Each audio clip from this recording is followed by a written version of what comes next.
You may be seated. You know, God is everything that we just sang. He is holy. He is holy forever. He's always been holy. He always will be holy. And yet, He wants to be with me and He wants to be with you. And that is what we are going to talk about today. But first, have you ever felt like you worked really hard and had nothing to show for it? Yes, don't you hate it when that happens? I mean, we like to see the results of our efforts. And if we're honest, we like for other people to see the results of our efforts too, or at least I do.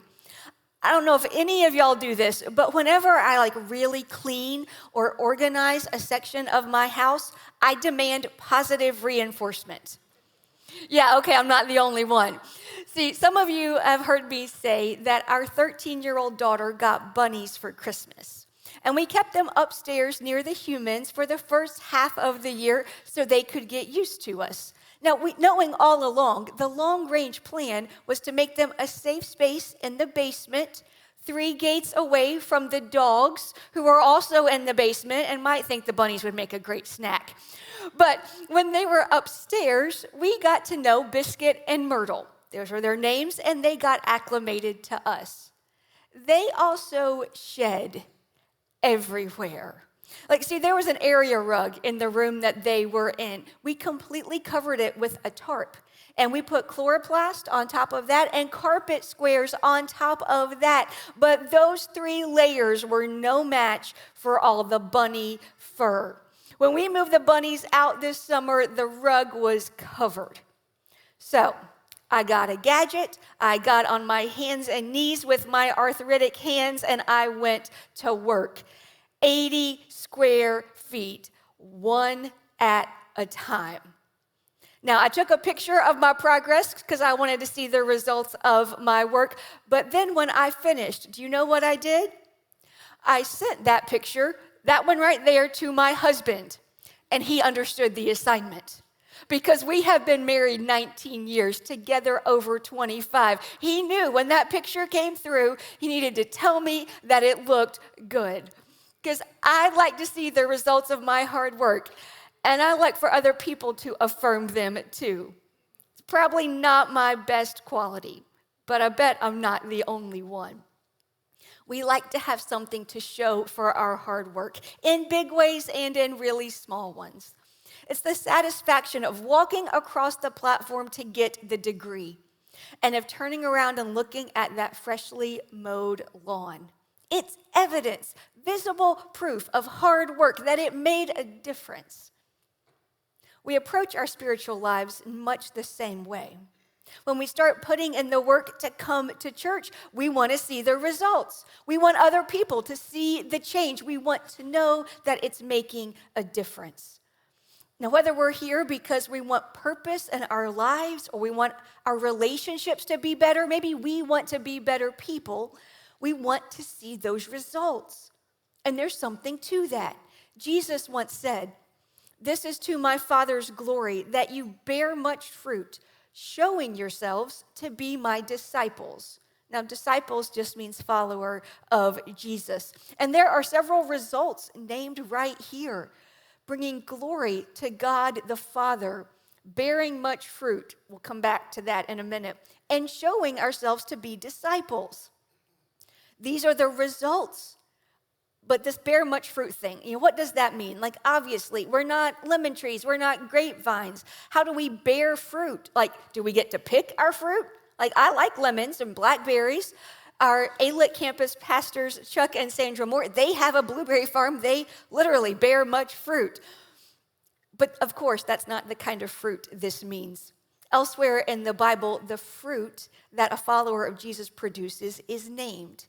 It's love and joy, peace, patience, kindness, goodness, faithfulness, gentleness, and self-control. And our tendency is to pick one of those things and work on showing that, like trying to be more self-controlled or more patient or more gentle. We focus on how we can show one kind of fruit because that's how we can show results to ourselves, to other people, and ultimately to God.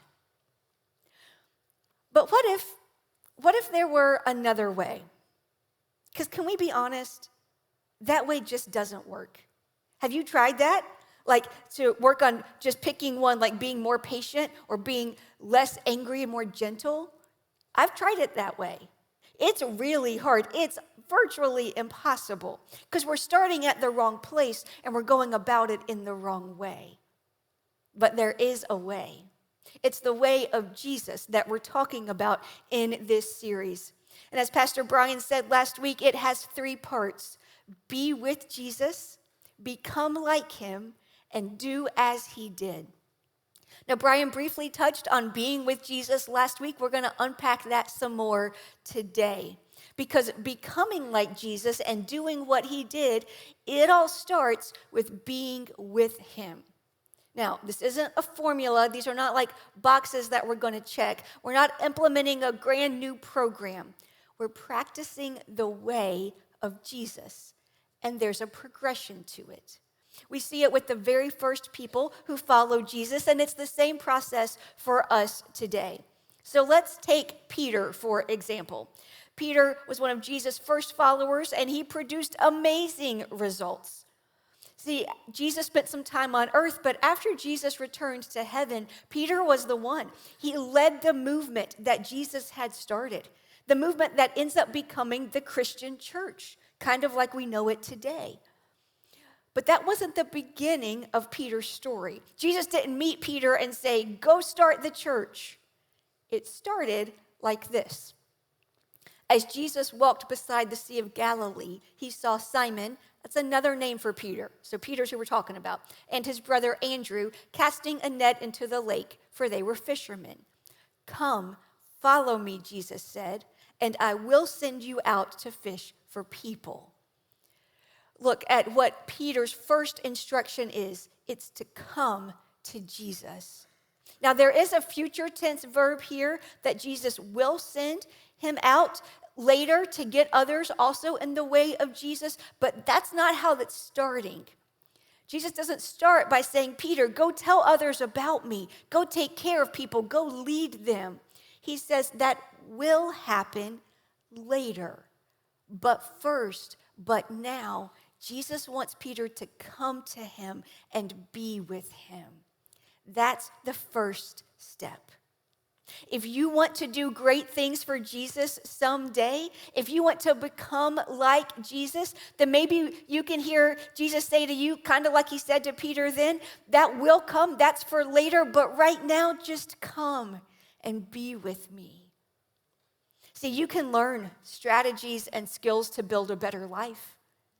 Peter could have learned strategies and skills to go build a church, but it wouldn't have worked, or at least it wouldn't have lasted. Because it's not just about the results. It's not just about the going and the doing. It's about the being. That is the source of all of the rest of it. The life change that you want.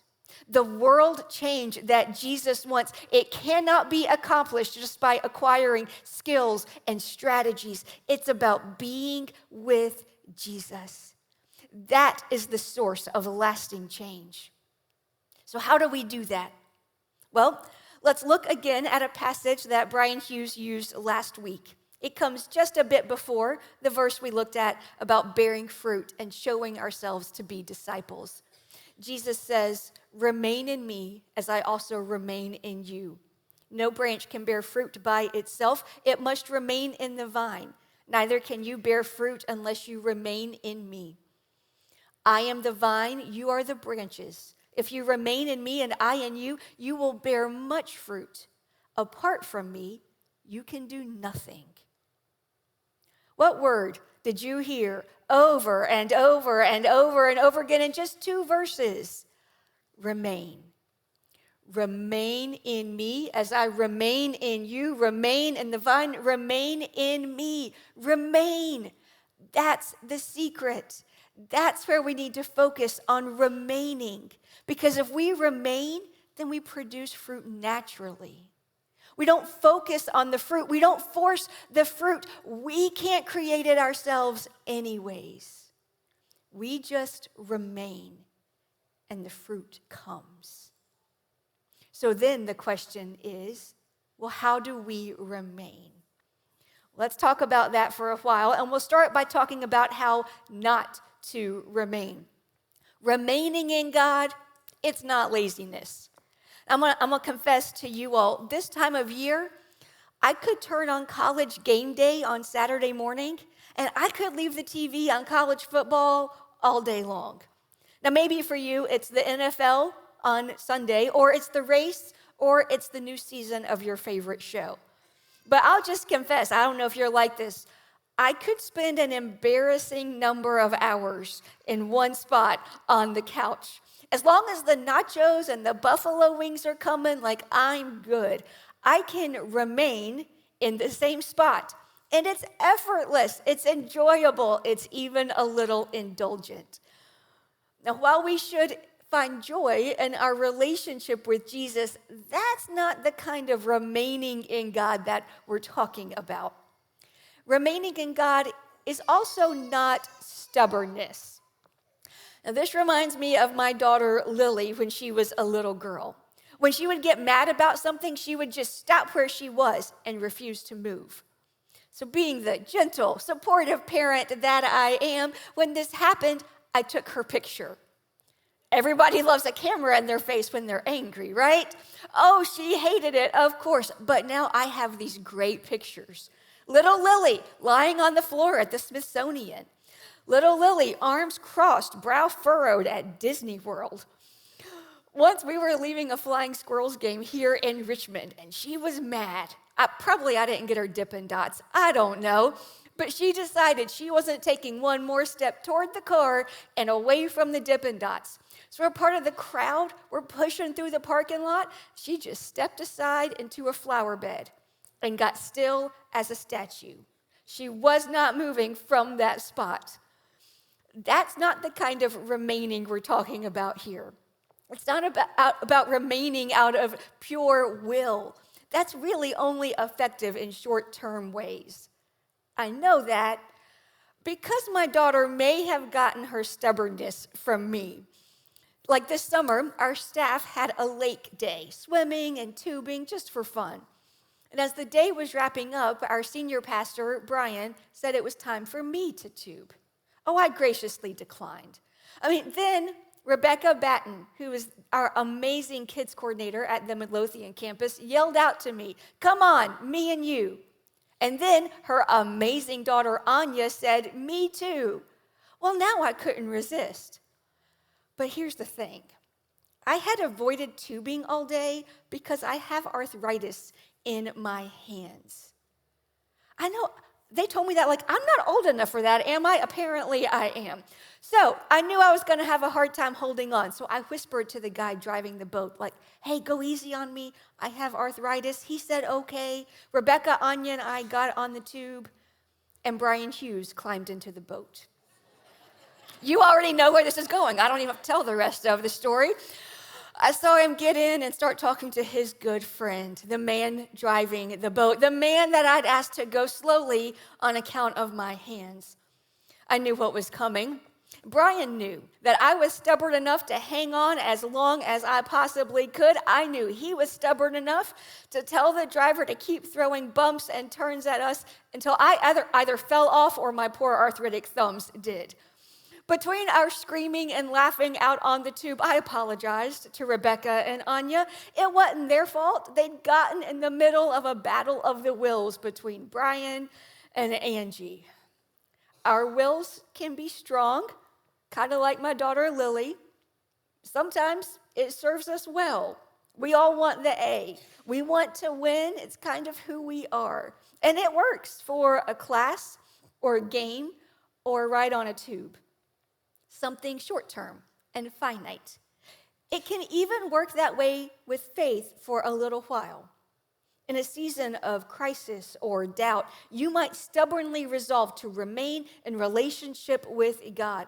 It's not a long-term solution. It won't work forever, but it might get you through a hard season. What we want is a lifelong plan of remaining in Jesus so that we can become like him and do as he did. So let's talk about what that kind of remaining does look like. First, we remain where we identify. See, if our identity is wrapped up in something, we don't have to work to remain in it. We just do. If our identity were tied to our appearance, for example, we might spend our time, our energy, our money on clothing or accessories or hair or makeup.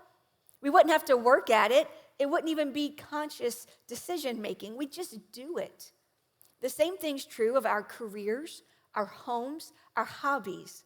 When we identify with our job, then we're attached to it like all the time. Or if our identity is with our home, we're always taking care of it, making it beautiful. If we're attached to our hobby or sport, we're always practicing, we're always doing it. And we don't have to put forth a lot of willpower or make a bunch of conscious decisions. We don't need a strategic plan. We just do it because it's who we are.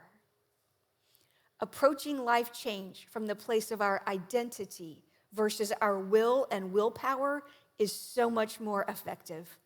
Dr. Jim Wilder studies theology and brain science, and he says it like this. Our will is one of the easiest things to change, one of the first things to disappear when we're tired, distracted, or have had a few beers. Our identity is still present, regardless of how tired or distracted we are or how much we've had to drink. Our identity is almost impossible to override. This is why it's so important that your identity be shaped by Jesus. Because your identity is what determines where you'll remain, what you'll do, who you'll become. Your identity has been shaped by many factors. I mean, God created you, and so did your parents, and your hometown, and your childhood, and your culture. All of that has shaped you for better and worse. It all tells you who you are. You've got lots of voices in your head from your past telling you what your identity is. They're not all bad. Chances are some of them might be wrong, but others might just be incomplete. See, in John chapter 1, it says, "Yet to all who did receive God, to those who believed in his name, he gave the right to become children of God, children born not of a natural descent, nor of human decision or a husband's will, but born of God." See, if you have received the truth, the grace of Jesus, if you believe in him, then your primary identity is as a child of God. You're not here just as a result of basic biology, nor of a decision that a person made. You are born of God. That's who you are. And if that is truly your identity, then you can remain in Jesus. Some of us have some work to do to live into that identity, and that's okay. Because, as we said, experiences and voices and culture have shaped you. They have created narratives in your head about who you are. It takes work to become aware of them and identify them, and then to measure them against who Jesus says you are. And if they fit with who Jesus says you are, they stay. But if they're counter to who God says you are, then you work to replace those false narratives with the truth. That takes work. It takes repetition, but it is possible and it's worth it to form an identity as a son or daughter of God. You need a plan. You need patterns to live into your identity as a child of God. That's the next way that we remain. We remain where we return. If we keep returning to Jesus on a regular basis, then we'll remain with him. But if we don't, then we run the risk of slowly wandering away until we find ourselves further from God than we'd ever wanted or intended. Some of us have been out there, haven't we? The key to preventing that is a regular rhythm of returning to Jesus. It's kind of like training our minds and our souls like we train our bodies. We remain in shape or I say this hypothetically, not necessarily from personal experience. One could remain in shape if one returned regularly to the gym or whatever exercise you do. But if we don't have a routine of physical exercise, then it's so hard because it's not natural. It takes too much thinking, too much effort. You have to find the day and figure out the time and then what you're going to wear and do you have the right shoes and then figure out what you're actually going to do. But if you've made it a habit, well, if we've done that, we already know what time we're leaving and where we're going and what we're wearing and what we're doing, and we're much more likely to actually exercise. Physical habits like that train our bodies. Spiritual habits train our hearts and minds. We can remain close to Jesus if we return to him through spiritual practices on a regular basis. If we know when and how we're going to be with Jesus, then we're much more likely to do it. But if it's sporadic, we won't. It's too hard. It takes too much thinking and decision-making and willpower. And our brains already have too much in them. We already have too many tabs open, right? Being with Jesus needs to become a habit. We know what that's like. We already have other habits in our lives. The book this series is based on is called Practicing the Way, and it names some common habits that many of us have, like checking our phones and streaming platforms. We return to those a lot, don't we? And then the book listed another common habit. It said we have the habit of the pursuit of hedonism. Well, that is not a word you see every day. I had just recently seen it somewhere else, not just in this book, though, and I'd had to look it up because I didn't know what that meant. So when I saw it in the book, I knew this means like the pursuit of pleasure and fun. See, where I first saw it recently was on a personality profile I did. I'm going through a program this year to be a better leader, and we're starting with a series of assessments. It's a thing that a lot of Fortune 500 companies use for their leaders. So I did it, and I got a report on lots of things, including my values. This was one of the values. On a score of 0 to 100, 100 being hedonism, 0 being serious and self-controlled, I got a whopping 4. As my husband says of me, apparently he's right, now that's on camera, apparently I hate fun. I don't know what that says about me. But hedonism, pursuing pleasure, this is a habit, this is a place that many people return for another drink, another connection, and in that context, remaining in hedonism can be very destructive. Whether you're remaining there or not, the truth is, we're all remaining somewhere already. We already have habits of returning to that place over and over again. And some of those habits are intentional. Some are probably accidental. And some are helpful, while others are destructive. I don't know what your habits are. I don't know where you are, where you keep returning, but you are already remaining somewhere. The question is, will you do the work to be with Jesus and remain there with him? Maybe somebody's thinking, sure, I want to, I'll do that, but I have no idea where to start. That's fair. So let's unpack it a little bit. Because being with Jesus, that can sound kind of like ooey and gooey and nebulous and supernatural. It sounds weird, right? Let's de-weird it. We're talking about being with Jesus just as part of your daily life. You can create habits in what you already do and where you already go to return to Jesus throughout the day. Just like we pick up our phone whenever we have a moment, we can train our brains to go to Jesus in those moments. Like when we're stuck in traffic, or we're waiting in line, or we're in between appointments, our thoughts and our hearts already return somewhere. Again, often it's our phones or whatever we're worried about. Well, we keep going back there. That just feeds a cycle of anxiety. Instead, we can return our thoughts to Jesus. It's like a follower of God said in the Bible a long time ago, I keep my eyes always on the Lord. It's about keeping our attention on Jesus throughout our day. And this doesn't take a lot of time, just a minute or two here and there. And it's not weird. It's just retraining our brains to focus on Jesus instead of all that other stuff. I mean, because, do you want to spend more time with your worries and fears? Or do you want to spend more time with Jesus? Jesus can offer us peace that surpasses understanding. Our worries and fears, they offer us spiraling anxiety. Now, there's not a magic word or formula to keep your eyes on the Lord. You should experiment with some different habits and find one that works for you. Here's a few that I've tried over the years. Once I wrote Bible verses on Post-it notes, and I put them where I would look often, like my phone or my car or my computer monitor or my mirror. That habit literally helped me keep my eyes on God and His truth instead of the other stuff.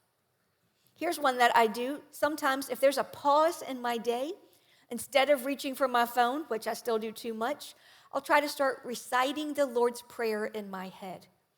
Our Father who art in heaven. Now, not everybody knows that, and that's okay. We'll talk about a shorter option in a minute. But see, I don't always get through the whole prayer. That's not the point. That's not the goal. That day, I might get to the place and just stop asking God to provide my daily bread, my needs. That might be how I need to connect with God that day. Or I might just stop and just praise His hallowed name. Or some days I might beg Him for more justice in this world, for His kingdom to come and His will to be done on earth as it is in heaven. Just going there in my head, reciting that prayer gets me back on Jesus.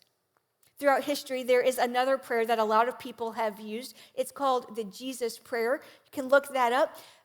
Lots of people have used that to return being with Jesus. It's, Lord Jesus, have mercy on me, a sinner. Or, Lord Jesus, Son of God, have mercy on me, a sinner. Something short that's just easy to repeat to return you to Jesus. Experiment with some different habits. Find one or two that works for you. Making the habit probably matters more than the habit itself. Finding some way to return to Jesus, to be with Him throughout your days is the point. Now, sometimes people resist that because it feels routine, and they equate routine with stale and boring. John Mark Comer addresses that in the Practicing the Way book, saying, in a culture that equates authenticity with spontaneous emotions, habit is a tough sell. But show me a person's habits, and I will show you what they are truly most passionate about, most dedicated to, most willing to suffer for, and most in love with. And I will show you who they will become. Now, next week, Brian Hughes will talk more about how to become like Jesus. But making a habit out of being with Jesus is the first step. And it is not boring or stale. As Comer says, it shows where our hearts really are. It's like in my marriage. Some people think that relationships are at their best when they're spontaneous, and that's certainly fun, but it's temporary. To build something that's sustainable for the long haul, we need habits. So, my husband and I are both off on Fridays. We have a habit of spending Friday together, even if we're just running errands and doing chores. It's a habit that makes us better. We're committed to it. We guard our Fridays closely. And then earlier this year, his Sunday evenings opened up. And he came to me and asked if I would be interested in freeing up mine as well. See, both of our kids are teenagers who are involved in PCC students on Sunday nights at the Midlothian campus. And as the campus pastor there, when I would take my kids, sometimes I'd stick around for a while. If I'm really honest with myself, as someone who did student ministry for a decade and loves it, I'd stick around and kind of step back into my first love for a bit. But here's the truth.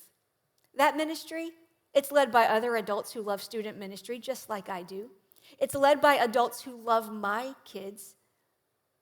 And I'm the only one who can love my husband as his wife. So I said yes, absolutely. I can clear my Sunday nights. So now every Sunday we drop off the kids, we try to go somewhere and eat. Nothing expensive, nothing extravagant, but it gives us a chance to hit reset after our very long and busy Sundays. And before we dive headfirst into the chaos that is our week, the habit has been the opposite of stale and boring. It's breathing life and love into our relationship. Making a habit of spending time with Jesus, it'll do the same thing. See, if you've gotten stuck, if your relationship with Jesus feels stale, try a new habit, one that's just about being with him. If you're new to this whole faith thing, if you're still trying to figure out where you stand, then just try it. Try returning to Jesus throughout the day. See what happens. Wherever you are in faith, just be with Jesus. Let your identity be rooted in him. Return to him throughout your day, throughout your week. Remain with him. You don't have to know a lot. It's not so much about what you do or saying or reading the right things. It's about just being with Jesus. And that's what we want to give you some time to do as we wrap up today. Music is another great way to return your thoughts and your heart to God. Now, this is a new song, but it's a little repetitive. So listen to the words, let them be sung over you, or join in when you pick it up. Again, it's not so much about what you do, it's about being with Jesus. And I hope you'll do that right now.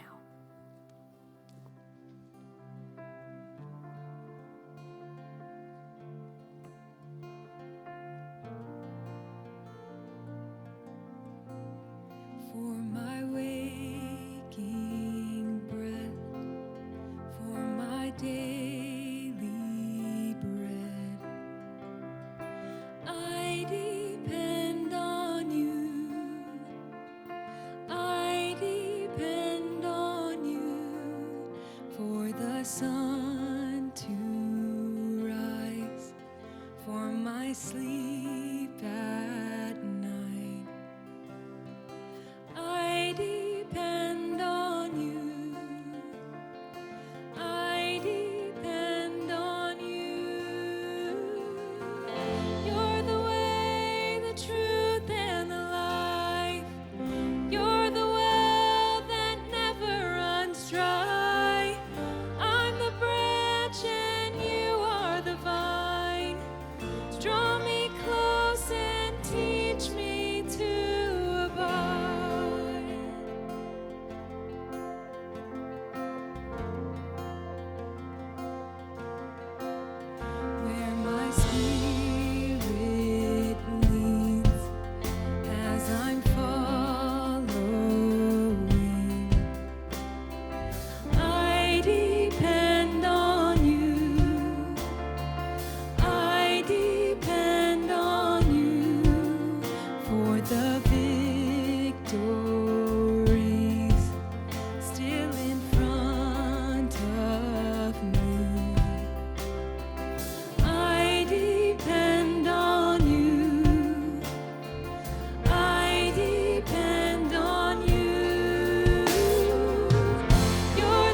Let that be your prayer this week, that God would teach you how to abide in Him.